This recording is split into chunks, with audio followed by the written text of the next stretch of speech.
Hello, everybody. It's Heather with the Leadership at Heart podcast, and I'm very thrilled today to be talking to Misty Guinn. Occasionally people will send notes to me saying, "Oh, I really think that this would be she'd be a really good guest for your show." And in this case, it was Misty, and it was really her focus are really around emotional well-being, mental health. And when we think about these last couple of years and all of that we've all gone through, it's really been traumatic. It's been a trauma, and some people have PTSD as it relates to what they've had to hear, what they've had to see.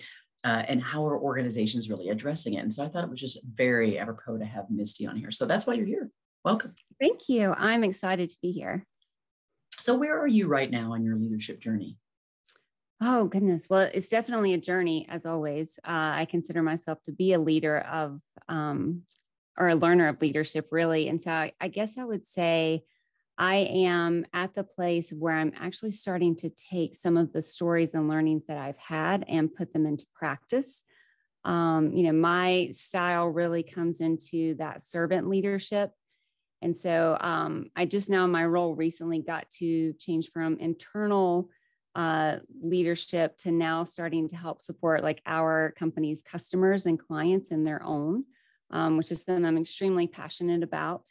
And so I think there's just so much of that style that comes into it from your personal life and your professional life. And I always tell people my love language is acts of service. And so that's where I think I just have now, at the age that I am in my leadership journey, starting to mesh that's a good thing. And that can be, that servant leadership is actually a superpower in many ways of really wanting to help people and wanting to protect them. So I'm always learning, but I'm starting to actually feel confident in applying some of that learning in my leadership journey. Yeah. And so what's the organization you work with now? So I am with Benefitfocus. I'm the director of what we call Customer Advocacy. So it's the really fun part that I get to build relationships and conversation and experiences with our customers and clients to really bring value and connection to them.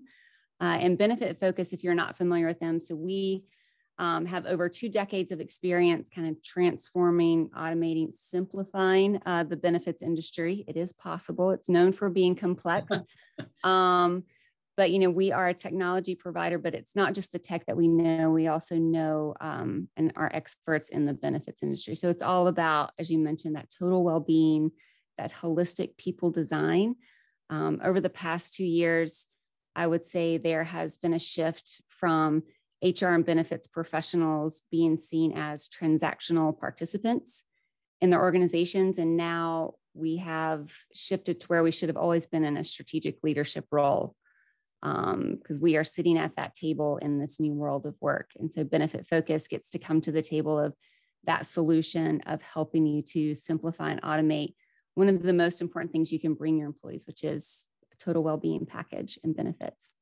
And I love the way you refer to it, because I think that is the way of the future and the way that we need to. Interesting. I asked one of my team members about this. I was like, well, would you like to see this kind of benefit or this kind of benefit? She's like, no, that's not actually as interesting to me, but this is interesting to me. And it was just like, yeah, some of the wellness things, and particularly with the younger generation coming in, wellness is so critical and important to them. And they want to know what kind of benefits the organizations are offering. So from a attraction and retention perspective, this is a huge one, isn't it?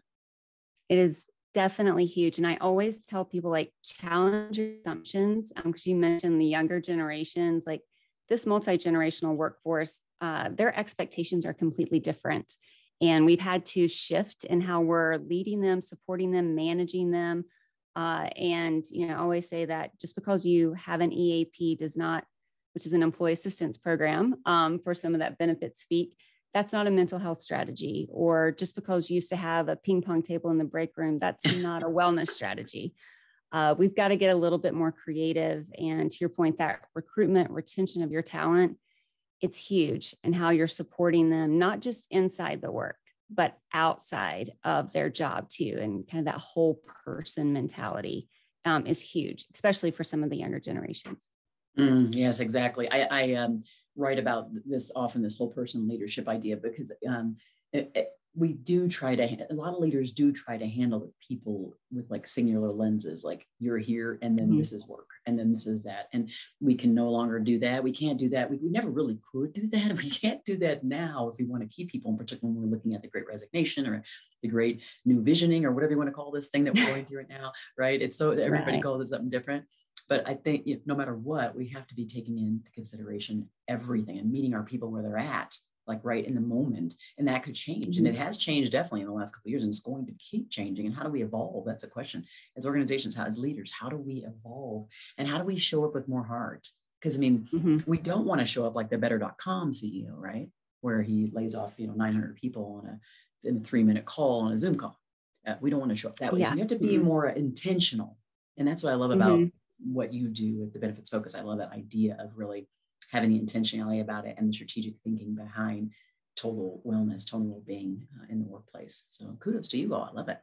Oh, thank you. Thank you. It's, our mission is to improve lives with benefits. So it's pretty simple, but it's a great calling to have.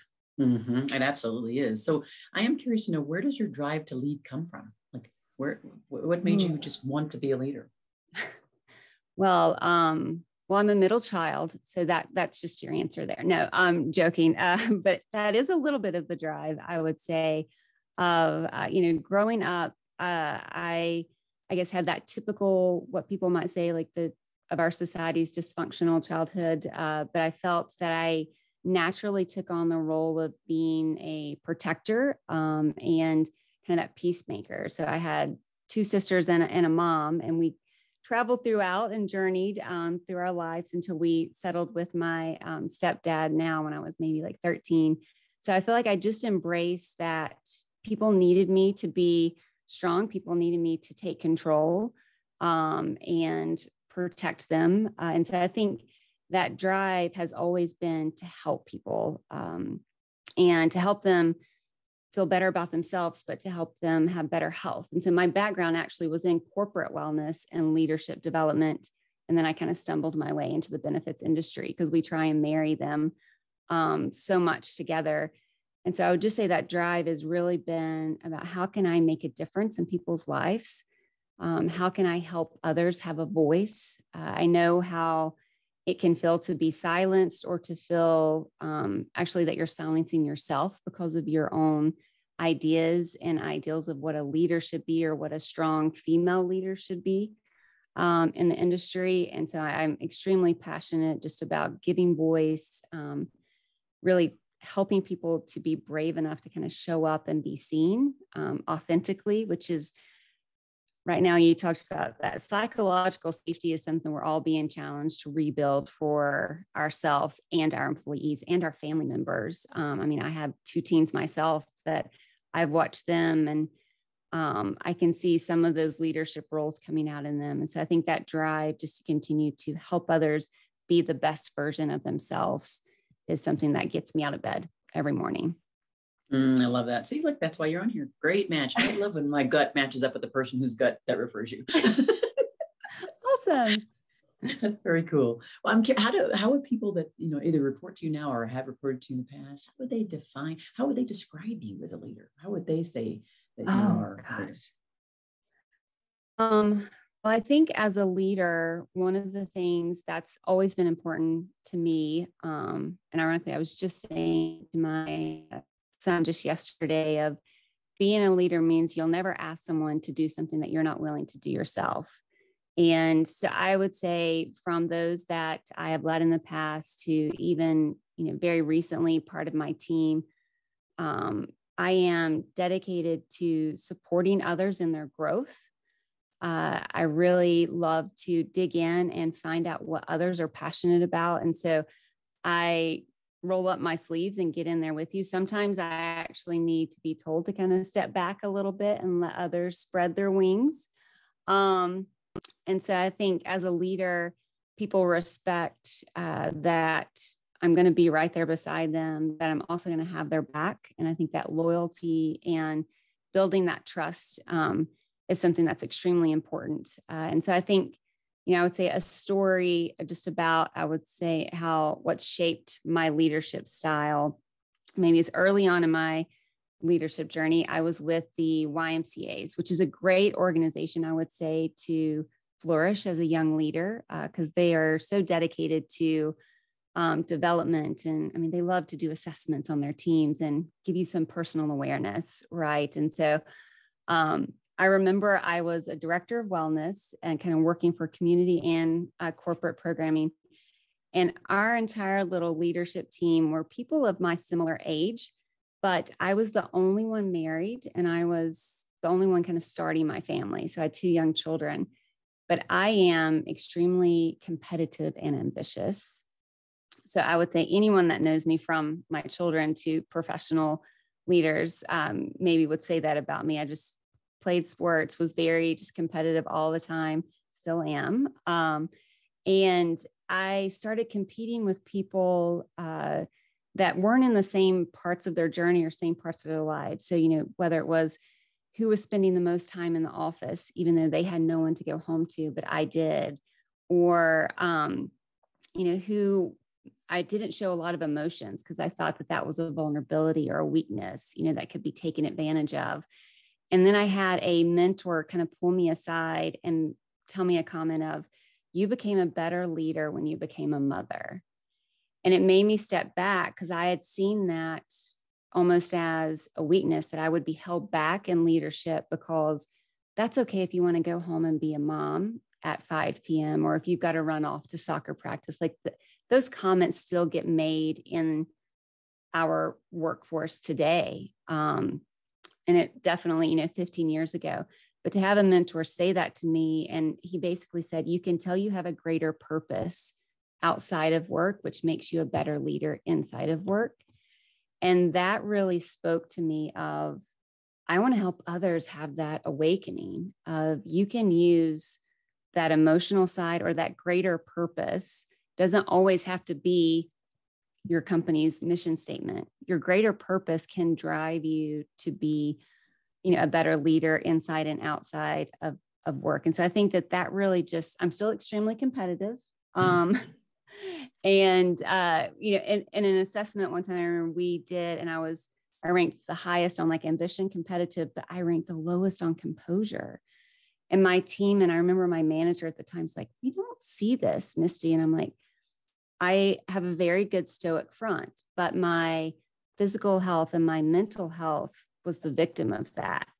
And so I really struggled with my health. And that's where I learned to almost step back and say, I've got to do boundaries, because if I don't be more proactive with my boundaries, my body's going to set the boundaries for me, my mind. And so that's where too, I would say as a leader, I'm very protective over the people that I lead, but I'm also just very protective, and I would say a voice for others, that it's okay to speak up, because burnout is rampant right now, in this kind of blending of our home and professional lives.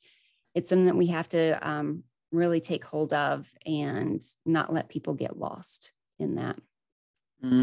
Thank you. Wow. That's pretty powerful. I'm gonna have to stew on just that for a little bit. Okay. Well, so this, I do want you to, could you share like a time when you feel like, you just weren't necessarily a leader with heart. You didn't necessarily feel like you showed up as a caring leader, really, like, and it's something that you maybe always have looked back on and went kind of with regret, but then what did you do to become more enlightened? And I use the word enlightened, and not perfect or not best, but enlightened just means that you got better. You had like a light bulb came on and you came through it. Do you have any specific story around that? Yes. And I won't share names, so we'll keep it safe. Yes. But I would say, as you can tell, I'm extremely passionate about helping to support others' total well-being. And in many roles in my life, I have been a director of benefits and wellness for companies. And I take that as my role is, as a leader, is to create innovative plan designs and strategies and wellness programs that are going to best support our employees' health and well-being. The challenge that we're always put forth with is that we also, in managing and improving the health of our employees, we also have to manage and improve the health of our company's bottom line. And so Sometimes I would say there are different CFOs in this world that we live in. And I was at an organization that the CFO was not necessarily seeing our employees as people and lives. It was more numbers and a spreadsheet. And I just remember sitting in a meeting, relatively new to the company. So not knowing kind of how far or how loud I should raise my voice, and almost kind of make my stance of here's where I feel we should be going with our employee benefits plan.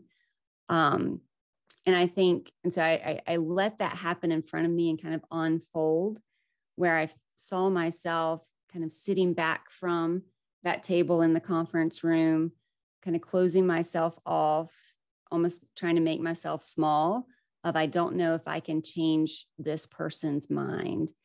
They seem very, I don't want to use the term bully, but it was a very outspoken person that was very high above me. So I really didn't know where I could go with that.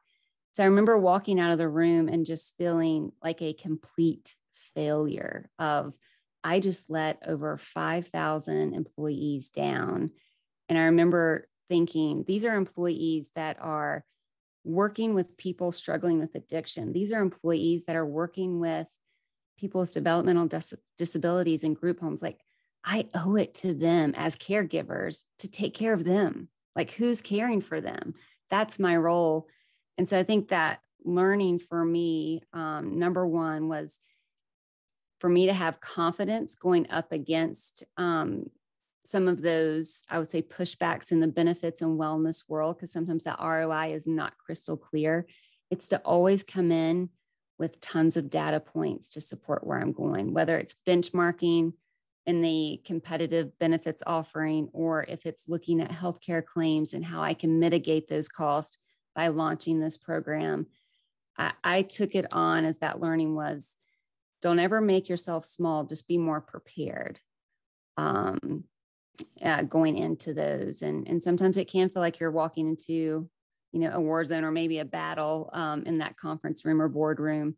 And so I took it from, as a leader in benefits and in caregiving, that I just need to be more prepared in the future, but not to shrink back, to keep those elbows on the table and to make sure that you get heard. Thanks for that. Wow. There's so many things that come through my mind. I think of Marianne Williamson's poem about that. I think, know which one I'm talking about, where she talks about basically, don't make yourself small to make other people feel better. I absolutely love that poem. It's like my favorite poem ever because I do that sometimes. In fact, it's funny. So I have a Juris Doctorate degree, which is basically a law degree, and I don't practice anymore. But my husband would be like, why don't you have use the JD after your name? I'm like, well, I don't want to do that. I don't want to put the JD after it because I don't want people to be threatened by me or think I'm going at them from a lawyerly way. Also, I don't want people to think that I'm above them, or I don't want them to perceive that, because the work that I do requires people engage with me, because what we do at Employee Fanatics is help create cultures of listening, and I can't listen and I can't truly hear them if I don't create a safe space. And if they feel intimidated by me, then it can't be done. So I've always been like the person who, I'll say a word and he's like, why are you talking like that? That's like talking like beneath you, like talking down. I'm like, well, I don't really feel that way. I feel like what I'm doing is it's my way to connect and build rapport quickly.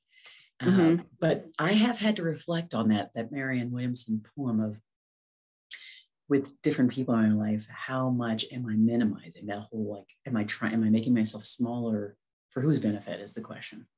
Because often I'll say outwardly, kind of like you are, I think we might have kind of some similar childhood issues, let's say, that when so thinking about okay, am I doing this? Am I saying this thing for the benefit of the other? Am I saying it to protect me? What is this thing I'm doing as a protection thing? Is it a protection thing or not? Is it protecting others? Because for me, I always want to be that same thing, the voice for others. Is my entire mission is all that. So, but it is that when you say that, it just made me think of that, oh, am I getting smaller, or, being prepared, or that's a very complex thing to dig deep on. I bet you there was some therapy that went into that.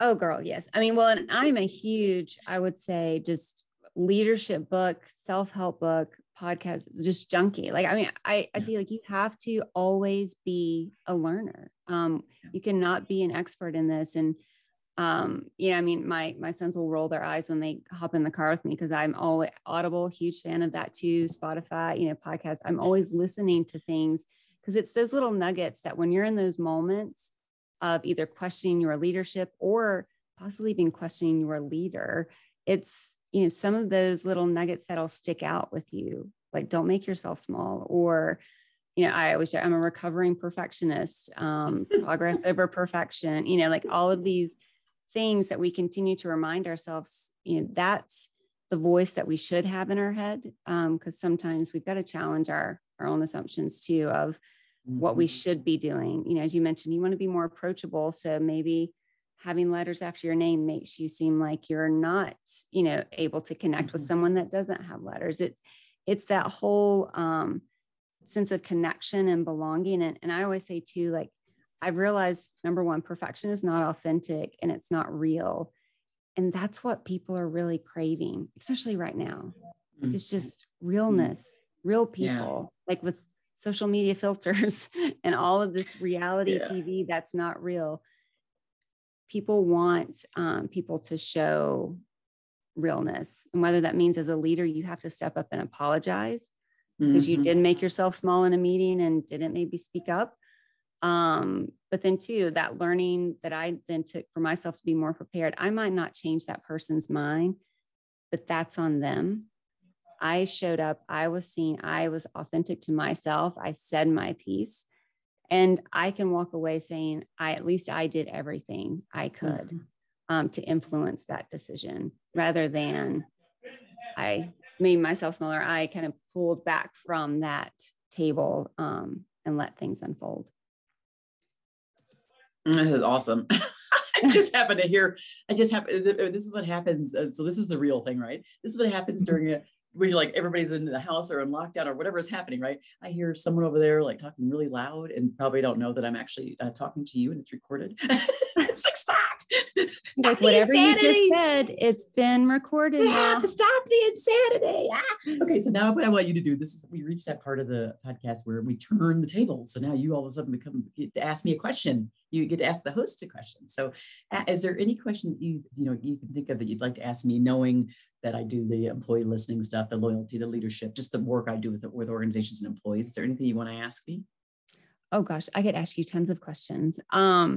Well, I always tell people in our industry, especially in benefits and HR, that a secret weapon is employee feedback. Like I always say, that's one of my favorite data points to pull in. Because again, too, it's more, I always tell people, don't launch a benefit survey, launch a total well-being survey, because a lot of times people don't know what they need. You have to ask the right questions. And so I think right now, there's so many buzzwords. I think that's one of like the post-COVID or post-pandemic is just our industry, benefits, healthcare, it is known for buzzwords and acronyms.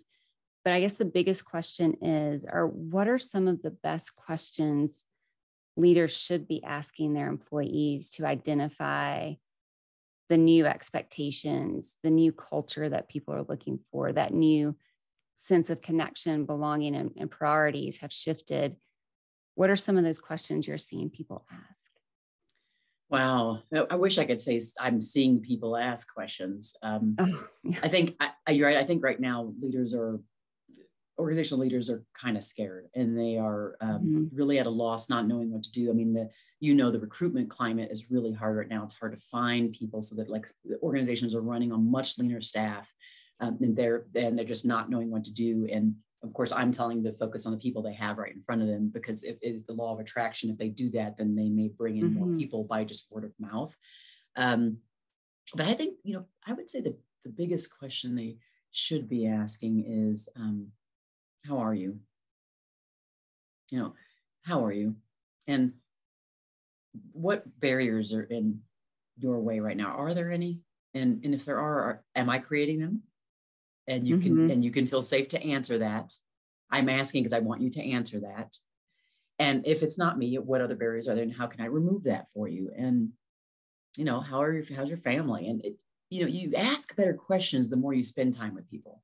So the more you know them, then you can ask questions that are pointed to them, not cookie cutter ones. Like I hate to say, here's a list of questions you should ask. Because No. unless I know you, I can't even ask questions that are relevant to you. I can't, which will make you feel like you're a number or that you're not, it's not personable. So I would kind of back up and just say, spend some time with your people, finding out a little bit more about them that's personal. Start off your meetings not by like the project that you're doing, but just what did you do over the weekend, or like what kept you up at night, or what was so fun for you. And if you did that week after week, of like starting off your meetings with those kind of conversations, you're going to get to know your people. You're going to know about their dogs, their grandparents. Oh my gosh, so much their plans for the summer, the spring. So now when it's time to sit down with them and ask them those questions, you can direct it to them based upon who they are as people, not just some cookie cutter thing, No. Oh, I love that. And I love that you say, how are you? And you kind of leave off the doing, because I feel a lot of times just adding that word, like, how are you doing? People automatically start trying to tie that to like actions that they're doing, like in progress and projects, but just how are you? Again, it makes that step back. And a lot of times people aren't taking the time to even step back and say, how am I? How am I doing? Because I can tell you, if someone said, how are you doing? Then I'll be like, oh, well, I'm doing this, I'm doing that, I've got this to do. But that important little, just how are you, I think communicates that empathy. And two, like reducing a little bit of that stigma that we should be talking about our personal lives with our leaders and with our team members, because we've had a huge blending and blurring of lines. And if you try and keep it separate, there's not a balance that really happens. That's a myth. Like it's really just kind of that blending and integration. And it's a give and take. But I love that. I love that question too, of just get to know people. Because if you do try and approach it as a cookie cutter way, you're going to get cookie cutter answers, and it's not going to help you at all.